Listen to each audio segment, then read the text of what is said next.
Hello friends, welcome to my channel. ఇవాళ వీడియోలో ప్రతి మహిళకు రోజువారీ పనుల్లో ఎంతగానో ఉపయోగపడే బ్రహ్మాండమైనటువంటి కిచెన్ టిప్స్తో మళ్ళీ ఈ వీడియోలో మీ ముందుకు వచ్చానండి. ఈ వీడియోలోని టిప్స్ అనేవి కూడా మీకు డైలీ లైఫ్లో చాలా యూజ్ఫుల్గా ఉంటాయండి. వీడియోని ఎక్కడా కూడా స్కిప్ చేయకుండా లాస్ట్ వరకు చూసినట్లయితే ఖచ్చితంగా మీ టైంతో పాటు మనీని కూడా సేవ్ చేసుకుంటారండి. ఇంకా వీడియో నచ్చితే కనుక ప్లీజ్ లైక్ చేయండి.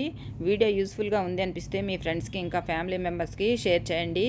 కొత్తగా ఎవరైనా సరే నా ఛానల్ కనుక చూస్తున్నట్లయితే ప్లీజ్ సబ్స్క్రైబ్ చేసుకోండి. సబ్స్క్రైబ్ చేసుకుని పక్కనే ఉన్న బెల్ గంటను ఆన్ చేసినట్లయితే నేను చేసేటటువంటి వీడియోలన్నీ మీకు నోటిఫికేషన్ ద్వారా వస్తాయండి. ఇంకా లేట్ చేయకుండా వీడియోలోకి వెళ్ళిపోదామండి. ముందుగా ఫస్ట్ టిప్ అండి, మనము సండేస్ కానీ మిగతా అప్పుడు ఎప్పుడైనా సరే మనకి బంధువులు వస్తున్నారంటే నాన్ వెజ్ వండుతూ ఉంటాం కదండి. అలాంటప్పుడు మనము ఎక్కువగా ఫిష్ కానీ లేదంటే ప్రాన్స్ కానీ వండినప్పుడు మనకి ఇల్లంతా కూడా ఒక రకమైనటువంటి నీచు వాసన అనేది వస్తూ ఉంటుంది కదండి. అలాంటప్పుడు బంధువులు వచ్చే టైంకి అలా నీచు వాసన ఇంట్లో వస్తే బాగుండదు. కాబట్టి నీచు వాసన లేకుండా ఇల్లంతా కూడా మంచి స్మెల్ రావడానికి ఇలా ట్రై చేయండి. పెనం వేడి స్టవ్ వెలిగించి స్టవ్ మీద మనం దోశలు వేసుకునే ప్యాన్ పెట్టుకుని దాని మీద మనం ఇంట్లో ఏ కాఫీ పొడి అయితే వాడతామో ఆ కాఫీ పొడిని కొద్దిగా వేసి తర్వాత ఆ కాఫీ పొడి అంతా కూడా ఇలా మెల్ట్ అయ్యేలాగా మొత్తం అంతా కూడా మనకి ఇలా పొగలు వచ్చేలాగా మనం కనుక కాఫీ పొడిని వేయించామనుకోండి, ఆ పొగ అంతా కూడా ఇల్లంతా వ్యాపిస్తుందండి. ఈ కాఫీ పొడి స్మెల్ అనేది మనకి ఆ నీచు వాసన రాకుండా చేస్తుందండి. కాఫీ పొడి స్మెల్ మొత్తం ఇల్లంతా వ్యాపిస్తుంది కాబట్టి మనకి ఇల్లంతా కూడా మంచి స్మెల్ అనేది వస్తూ ఉంటుందండి. మన ఇంటికి ఎవరైనా ఆ టైంకి బంధువులు కానీ ఫ్రెండ్స్ కానీ ఎవరైనా మనం భోజనాన్ని పిలిచినప్పుడు ఇలా కాఫీ పొడి కనుక పెనం మీద వేయించినట్లయితే వారు వచ్చేసరికి వారికి మంచి కాఫీ స్మెల్ అనేది వస్తూ ఉంటుందండి. ఇల్లంతా కూడా మంచి ఫ్రెష్గా ఉంటుంది. టిప్ నచ్చితే ట్రై చేయండి. ఇంకా సెకండ్ టిప్ అండి, మనము బెండకాయలు ఒక్కొక్కసారి ముదురుగా ఉన్నాయని లేదంటే కొద్దిగా వడిలిపోయాయని పడేస్తూ ఉంటాం కదండి. మనం కూరకు ఉపయోగించుకున్న తర్వాత ఒక్కొక్కసారి మనం కట్ చేసేటప్పుడు కూడా బెండకాయలు ముదిరి వస్తూ ఉంటాయి. అలాంటప్పుడు వాటన్నిటిని కూడా వేస్ట్ అని పడేస్తాం కదండి. అలా పారేయకుండా ఈసారి ఇలా ట్రై చేసి చూడండి. ఇలా బెండకాయలు మనకి ఎన్ని కావాలంటే అలా అన్నీ పెద్ద ముక్కలుగా కట్ చేసి మిక్సీ జార్లో వేసుకోవాలండి. తర్వాత అందులో మెంతులు కానీ మెంతి పొడి కానీ వేసుకోవాలి. మెంతుల పొడి అయితే మనకి ఇలాగా ఈజీగా మనకి మొత్తం పేస్ట్ లాగా మిక్సీ అయిపోతుందండి. ఇలా కొద్దిగా వాటర్ పోసుకునేలాగా పేస్ట్ లాగా మిక్సీ చేసేసుకోవాలి. ఇప్పుడు ఈ పేస్ట్ని మనము తలకి పెట్టుకున్నట్లయితే ఈ చలికాలంలో ఎక్కువగా మనకి తలకు అనేది చుండ్రు వస్తూ ఉంటుంది. ఆ చుండ్రు అనేది పూర్తిగా పోతుందండి. అంతేకాకుండా మనకి మెంతులు అనేవి తలలో చుండ్రు పోగొట్టడమే కాకుండా మనకి జుట్టుని మంచి పట్టు కుచ్చులా తయారు చేస్తుందండి. తర్వాత బెండకాయ కూడా మనకి జుట్టుకి మంచి సిల్కీగా షైనీగా రావడానికి తోడ్పడుతుందండి. రెండు ఇలా మిక్సీ వేసుకొని మనం కనుక జుట్టుకి కనుక అప్లై చేస్తే మనకి జుట్టు అనేది పట్టు కుచ్చులా మెరుస్తుందండి. ఇంకా నెక్స్ట్ టిప్ అండి, మనము ఇలా నెయ్యి అనేది ఒక్కొక్కసారి ఎక్కువగా కేజీ కానీ అర కేజీ కానీ కొనుక్కొని ఇలా స్టీల్ డబ్బాల్లో స్టోర్ చేసుకొని ఫ్రిడ్జ్లో పెట్టుకుంటూ ఉంటాం కదండి. ఎప్పుడు కావాలంటే అప్పుడు మనము కొద్దిగా నెయ్యిని తీసుకొని మనము వాడుకుంటూ ఉంటాం కదా. అలాంటప్పుడు ఒకసారి మనము ఇలా డబ్బానంతటిని కూడా మనం పొయ్యి మీద పెట్టి వేడి చేసామనుకోండి, అందులో ఉన్నదంతా ఒక్కసారిగా కరిగిపోతూ ఉంటుంది. ఇలా ప్రతిసారి కనుక నెయ్యిని కరగబెట్టినట్లయితే మనకి నెయ్యి అనేది టేస్ట్ అనేది మారిపోతూ ఉంటుంది కదండి. అలా కాకుండా నెయ్యి మనకి ఎంత కావాలో అలాగా ఎంతే తీసుకోవడానికి ఇలా ట్రై చేయండి. ఒక స్పూన్ తీసుకుని స్టవ్ మీద మనము వేడి చేసుకుని ఆ స్పూన్ మనము ఇలా నెయ్యిలో పెట్టి మనం తీసుకున్నాం అనుకోండి, మొత్తం నెయ్యి అంతా కూడా కరగకుండా మనకి ఎంత నెయ్యి కావాలో అంతే నెయ్యిని మనము రోజువారీ అవసరాల కోసము మనం తీసుకోవచ్చండి. తర్వాత మళ్ళీ మనము అదే స్పూన్తో మొత్తం ఇలా నెయ్యి అంతా కూడా డబ్బాలో ఇలా సెట్ చేసేసుకున్నాం అనుకోండి, నెయ్యి అంతా కూడా మనం చూడటానికి కూడా చాలా నీట్గా ఉంటుందండి. అంతేకాకుండా మనం ఎంత నెయ్యి కావాలో అంత నెయ్యి వరకు తీసుకుని మిగిలినంతా కూడా మనం ఫ్రిడ్జ్లో స్టోర్ చేసుకోవచ్చండి. ఇలాగే మనం ప్లాస్టిక్ బాటిల్స్లో కానీ వీటిలో కానీ నెయ్యి ఉన్నప్పుడు ఇలాగే కనుక స్పూన్తో తీసుకుంటే ప్లాస్టిక్ బాటిల్ కూడా వేడి చేయాల్సిన అవసరం కూడా ఉండదండి. టిప్ యూజ్ అవుతుంది అనుకుంటే ట్రై చేయండి. ఇంకా నెక్స్ట్ టిప్ అండి, మనము ఇలా దోశల పిండి కానీ ఇడ్లీ పిండి కానీ కొంత వాడిన తర్వాత మిగిలింది ఫ్రిడ్జ్లో స్టోర్ చేసుకుంటూ ఉంటాం కదండి. అలాంటప్పుడు ఒక్కొక్కసారి అది టేస్ట్ మారిపోతూ ఉంటుంది. అలా కాకుండా ఉండటానికి ఆ పిండిలో కొద్దిగా మనము అంటే కొంచెం పావు గ్లాస్ వాటర్ కనుక అందులో వేసి ఫ్రిడ్జ్లో స్టోర్ చేసుకున్నాం అనుకోండి, మనకి పిండి అనేది పులిసిపోకుండా ఉంటుందండి. యూజ్ అనిపిస్తే ఒకసారి ట్రై చేయండి. ఇంకా నెక్స్ట్ టిప్ అండి, ఇలా పసుపుని మార్కెట్లో బయట ప్యాకెట్ల రూపంలో కొంటూ ఉంటాం కదండి. ఆ పసుపు అనేది ఒరిజినల్లా లేదంటే అందులో కల్తీ కలిసిందా అనేది తెలుసుకోవడానికి ఇలా ట్రై చేసి చూడండి.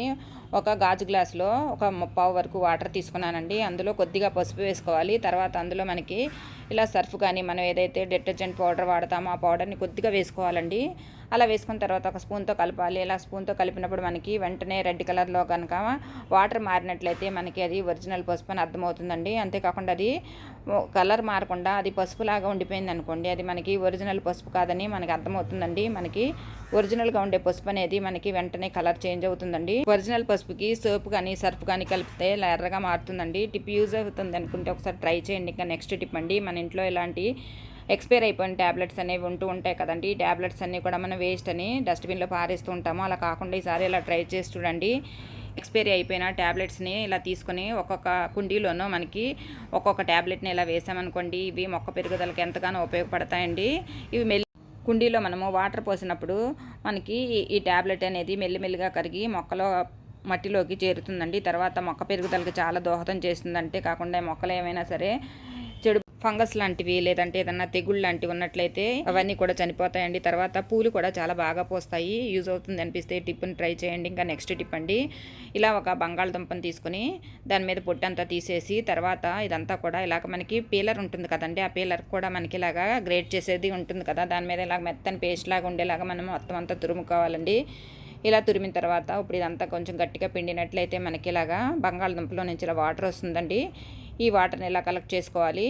ఇలా కలెక్ట్ చేసుకున్న ఈ వాటర్లో ఇప్పుడు మనం ఇలా కాఫీ పౌడర్ని వేసుకోవాలి. ఇక్కడ నేను బ్రూ కాఫీ పౌడర్ వాడుతున్నానండి. మీకు నచ్చిన కాఫీ పౌడర్ ఏదైనా మీరు వేసుకోవచ్చండి. ఇలా మనం ప్యాకెట్ కట్ చేసిన తర్వాత ఇలా సగం వేసుకున్న తర్వాత మిగిలిన సగం అనేది ప్యాకెట్లో ఉన్నప్పుడు లోపల ఉన్నటువంటి కాఫీ పౌడర్ గట్టిగా మారిపోకుండా ఉండడానికి మనము కాఫీ పొడి ప్యాకెట్ని ఇలాగా మనం మధ్యలోకి మడతపెట్టి గోరుతో మనం ఇలా కనుక ప్రెస్ చేసినట్లయితే మనకి కాఫీ పొడి ప్యాకెట్ అనేది సీల్ అయిపోతుందండి. తర్వాత మనకి అది గట్టి పడిపోకుండా మళ్ళీ వాడుకోవచ్చండి. తర్వాత మనం ఇలా తయారు చేసుకునే మిశ్రమం ఉంది కదండి, దాంట్లోకి కొంచెం 1/2 టేబుల్ స్పూన్ వరకు తేనె వేసుకోవాలండి. ఇదంతా ఒక మిశ్రమంలాగా కలుపుకోవాలి. ఇప్పుడు ఇది ఎందుకు ఉపయోగిస్తామో చెప్తానండి.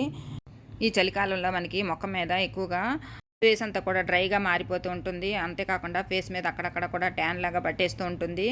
తర్వాత మనకి ఫేస్ మీద నల్ల మచ్చలు కూడా వస్తూ ఉంటాయి కదండి. అలాంటప్పుడు మనం ఇలా తయారు చేసుకున్నటువంటి మిశ్రమం ఉంది కదండి, దీన్ని మనము ఫేస్ కనుక అప్లై చేసి మనకి కొంచెం సేపు కనుక ఇలా రబ్ చేసామనుకోండి, మనకి ఫేస్ అంతా కూడా మంచి షైనింగ్ వస్తుందండి. కాఫీ పొడి అనేది ఫేస్ మీద ఉన్నటువంటి నల్ల మచ్చలను పోగొడుతుందండి. అంతేకాకుండా యాక్నే అలాంటివి ఉంటాయి కదండి, అలాంటివి కూడా పూర్తిగా పోతాయండి. అంతేకాకుండా ఫేస్ మీద మనకి పింపుల్స్ వల్ల ఏర్పడినటువంటి నల్లటి మచ్చలన్నా కూడా ఈ కాఫీ పొడి ఇంకా మనము ఈ తేనె వాడాం కదండి, వాటి వల్ల అనేది పూర్తిగా స్కిన్ మీద ఉన్నటువంటి మచ్చలన్నీ కూడా క్లీన్ అయిపోతాయండి. ఇలా వారానికి 2 సార్లు కనుక చేసినట్లయితే మన స్కిన్ అనేది మంచి గ్లోయింగ్గా తయారవుతుందండి. అంతేకాకుండా మనం ఫేషియల్ చేయించుకున్నప్పుడు ఫేస్ అనేది ఎంత స్మూత్గా ఉంటుందో అంతకన్నా ఎక్కువగా స్మూత్గా అనిపిస్తూ ఉంటుందండి. తేనె మంచి మాయిశ్చరైజర్గా పనిచేసి మనకి శీతాకాలంలో మంచి తేమను అందించి ఫేస్ని మంచి గ్లోయింగ్గా తయారు చేస్తుందండి.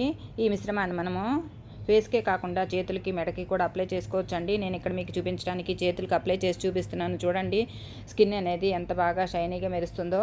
మనకి చేతులకు ఉండేటటువంటి డస్ట్ ఇంకా మురికి కూడా చాలా నీట్గా క్లీన్ అయిపోతాయండి. మన ఫేస్ అనేది మంచి షైనింగ్గా గ్లోయింగ్గా తయారవుతుంది. వారం రోజుల పాటు ఇలా కనుక చేశారంటే మీ ఫేస్లో గ్లోయింగ్ అనేది మీరే అబ్జర్వ్ చేస్తారండి. యూజ్ అవుతుంది అనిపిస్తే ట్రై చేయండి. ఇంకా నెక్స్ట్ టిప్ అండి, ఇలా వెల్లుల్లి రెబ్బలను మనము తురమాలి అనుకున్నప్పుడు, చిన్నగా మనం వంటల్లో వాడాలి అనుకున్నప్పుడు కూడా ఇలా చిన్నగా పీలర్ మీద ఉండేటటువంటి గ్రేటర్ మీద ఇలా తురిమేమనుకోండి, మన వెల్లుల్లి తురుము కూడా చాలా చిన్నగా వస్తుంది. అంతేకాకుండా వెల్లుల్లి మీద ఉండేటటువంటి పొట్టు కూడా చాలా ఈజీగా సెపరేట్ అయిపోతుందండి. మనం వలవాల్సిన అవసరం కూడా ఉండదు. ఇదిగోండి ఇలా తురుముకోవాలండి. తర్వాత ఇలా తురిమిన మిశ్రమాన్ని మనము ఇప్పుడు ఒక చిన్న బౌల్లోకి వేసుకోవాలి. ఇప్పుడు ఈ వెల్లుల్లి తురుములో కొద్దిగా పసుపుని వేసుకోవాలండి. పసుపుని వేసుకుని ఇదంతా కలిసేలాగా కలుపుకోవాలి. ఇప్పుడు ఇది ఎందుకు ఉపయోగిస్తామో చెప్తానండి. మనకి మెడ మీద కానీ ఫేస్ మీద కానీ చిన్నగా పులిపిర్లు అనేవి వస్తూ ఉంటాయి కదండి. అలా పులిపిర్లు వచ్చేటప్పుడు మనము ఇలా తయారు చేసుకున్నాం కదండి ఈ వెల్లుల్లి పసుపు మిశ్రమం, మనకి ఎక్కడైతే పులిపిర్లు వస్తూ ఉంటాయో ఆ ప్లేస్లో కనుక మనం అప్లై చేసి ఒక గంట సేపు అలా ఉంచామనుకోండి, రోజు ఇలా చేసినట్లయితే మనకి పులిపిర్లు అనేవి రాలిపోతాయి. తర్వాత ఈ పులిపిర్లు చిన్నగా ఉన్నప్పుడే మనం కనుక ఇలా అప్లై చేస్తే మనకి ఈజీగా పోతాయండి. వెల్లుల్లి ఇంకా పసుపు మిశ్రమం అనేది చాలా శక్తివంతమైనదిగా పనిచేసి మనకి పులిపిర్లు అనేవి రాలిపోవడానికి చాలా బాగా దోహదం చేస్తుందండి. అంతేకాకుండా ఈ మిశ్రమాన్ని మనం ఇలా తయారు చేసుకుని మనం కనుక వరుసగా ఒక నెల రోజుల పాటు కనుక అప్లై చేసినట్లయితే మనకి పులిపిర్లు అనేవి చాలా ఈజీగా పోతాయండి. యూజ్ అవుతుంది అనిపిస్తే ట్రై చేయండి. ఇంకా నెక్స్ట్ టిప్ అండి, ఇలా డ్రింక్ బాటిల్ కానీ లేదంటే మనకి వాటర్ బాటిల్ కానీ ఖాళీ అయిపోయిన తర్వాత పడేస్తాం కదండి, అలా పడేసిన వాటిలోనే ఒక బాటిల్ తీసుకుని బాటిల్కి అడుగు భాగం కట్ చేసా కింద భాగం వరకు తీసుకోవాలండి. ఇది ఒక చిన్న బౌల్ లాగా ఉంటుంది.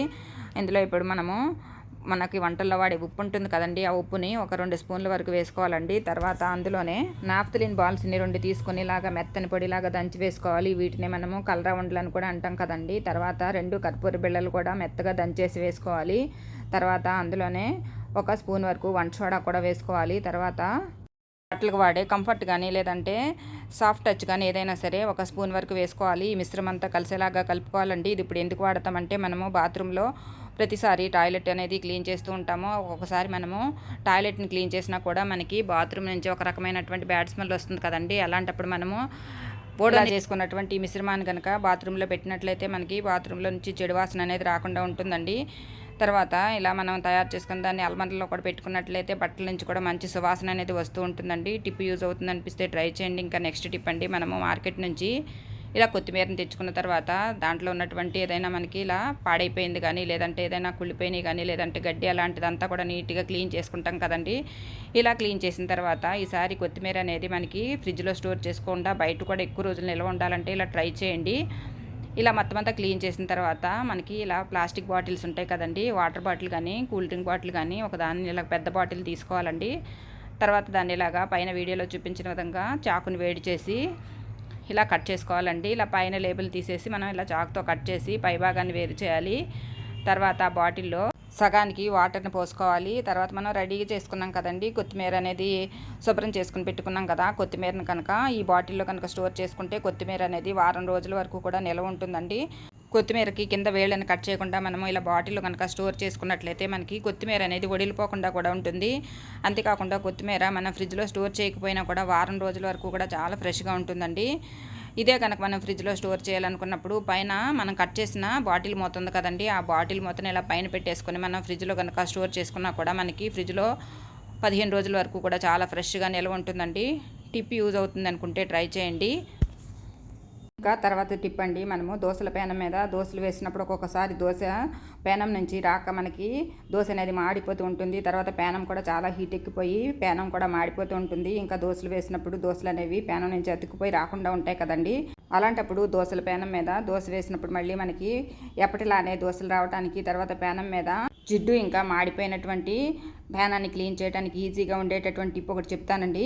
ముందుగా స్టవ్ వెలిగించి స్టవ్ మీద దోశల పేనం పెట్టుకోవాలండి. తర్వాత దాని మీద మనకి వంటల్లో వాడే సాల్ట్ ఉంటుంది కదండి, ఆ సాల్ట్ని ఒక 2-3 టేబుల్ స్పూన్ వరకు ఒక గుప్పెడు వరకు పెనం మీద సాల్ట్ వేసుకోవాలండి. తర్వాత ఒక ప్లాస్టిక్ బౌల్లో కొద్దిగా వాటర్ పోసి మనం డీప్ ఫ్రీజర్లో కనుక పెట్టినట్లయితే ఇలా ఐస్ గడ్డ అవుతుంది కదండి.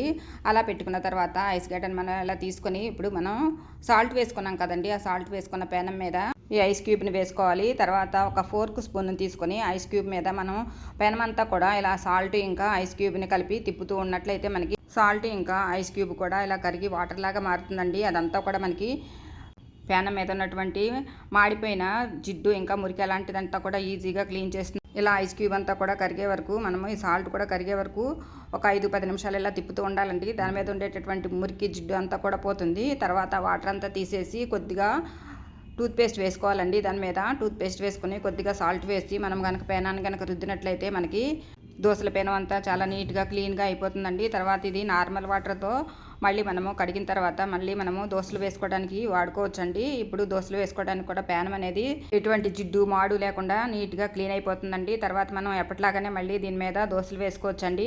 టూత్పేస్ట్ వాడటం వల్ల మనకి పెనం మీద ఉండేటటువంటి మురికి జిడ్డు అనేది ఏదైనా ఉంటే క్లీన్ అయిపోతుందండి. తర్వాత మనం దోశ వేసుకున్నా కూడా దోశ పేనానికి అతుక్కోకుండా మనకి దోశలు అనేవి ఈజీగా వస్తాయండి. దోశల పేనం క్లీన్ చేసుకున్న తర్వాత నార్మల్ వాటర్తో మనం కడిగాం కదండి. తర్వాత మనం పేనం పొయ్యి మీద పెట్టుకొని తర్వాత మనకి ఉల్లిపాయ అనేది సగానికి కట్ చేసి ఇలా పేనం మీద ఫస్ట్ దోశకి ఇలా రుద్దుకోవాలండి. తర్వాత వేసే దోశకి మనము ఉల్లిపాయ రుద్దాల్సిన అవసరం లేదు, ఆయిల్ కూడా వాడాల్సిన అవసరం కూడా లేకుండా మనకి దోశలు అనేవి చాలా ఈజీగా వస్తాయండి. దోశ పేనానికి ఎప్పుడు కూడా స్టవ్ అనేది మీడియం ఫ్లేమ్లో పెట్టుకుని దోశ కనుక వేసుకుంటే దోశ అనేది ఎర్రగా కాలుతుందండి. దోశ కూడా కరకరలాడుతూ వస్తుంది. అలా కాకుండా మనకి దోశ అనేది మెత్తగా రావాలంటే దోశ పేనానికి మనం స్టవ్ ఫ్లేమ్ అనేది హైలో పెట్టుకుంటే దోశలు అనేవి మెత్తగా వస్తాయండి. మనకి ఎలా కావాలంటే అలా వేసుకోవచ్చండి. ఇక్కడ చూడండి, నేను దోశ వేసి చూపిస్తున్నాను. దోశ కొద్దిగా కాలిన తర్వాత రెండో వైపుకి తిప్పుకొని మనం ఇలాగ ఈజీగా దోశలు వేసుకోవచ్చండి. ఇక్కడ నేను రెండవ దోశ వేసినప్పుడు పెనానికి ఎలాంటి ఆయిల్ ఇంకా ఉల్లిపాయ రాకుండానే ఈజీగా దోశ అనేది వేస్తున్నాను. చూడండి, రెండవ దోశ నుంచి మనకి దోశలన్నీ కూడా చాలా ఈజీగా పెనం నుంచి వస్తాయండి. ఇలా మాడిపోయినటువంటి పేనాన్ని మనము ఈజీగా నీట్గా క్లీన్ చేసుకొని మళ్ళీ అప్పట్లానే మనము దోశల పేనాన్ని వాడుకోవచ్చండి. ఇంతేనండి వాళ్ళ వీడియోలోని టిప్స్. ఈ టిప్స్ అన్నీ కూడా మీకు నచ్చాయి అనుకుంటున్నానండి. ఇందులో ఏ టిప్ నచ్చిందో, ఏ టిప్ ఉపయోగకరంగా ఉందో కామెంట్ ద్వారా తెలియజేయండి. Thanks for watching this video. Thank you.